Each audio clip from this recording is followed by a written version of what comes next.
ఆడవాళ్ళకి ఏమైనా కష్టం కలిగితే అక్కడ కూర్చోబెట్టేవాళ్ళు. గర్భిణీ స్త్రీలైనా కొంచెం వయసులో ఉన్న వాళ్ళైనా అక్కడ కూర్చోబెట్టేవాళ్ళు, కొంచెం రెస్ట్ ఇచ్చేవాళ్ళు.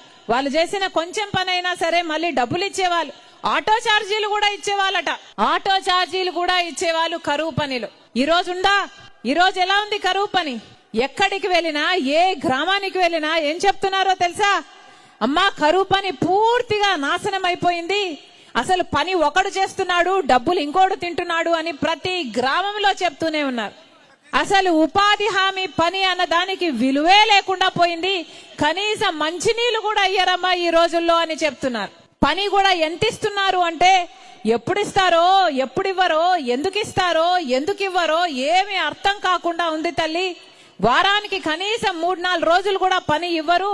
ఒకవేళ పని చేసినా కూడా ఆ వేతనాలు కూడా 2 నెలలు 3 నెలలు పేమెంట్ పడ్డానికి సతాయిస్తూనే ఉన్నారు అని ప్రతి చోట చెప్తూనే ఉన్నారు. అంటే ఉపాధి హామీ పనిని, ఉపాధి కరువు పనిని ఎంత నీరుగార్చారో పాలకులు అర్థమవుతోంది.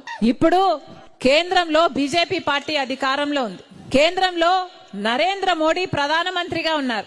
ఈ ఉపాధి హామీ పని అన్నది కాంగ్రెస్ పార్టీ తెచ్చిన పథకం. పేదవాడికి అన్నం పెట్టే పథకం. పేదవాడికి ఒక గ్యారంటీ, నాకు ఉపాధి కల్పించాలి అని, నేను పని చేస్తే నాకు జీతం ఇవ్వాలి అని ఒక గ్యారంటీ పథకం ఉపాధి హామీ పథకం. కానీ ఇప్పుడు కేంద్రము ఖర్చు పెడుతున్నది దాదాపు సంవత్సరానికి 86,000 కోట్ల రూపాయలు ఉపాధి హామీ పథకం మీద ఖర్చు పెడుతున్నారు.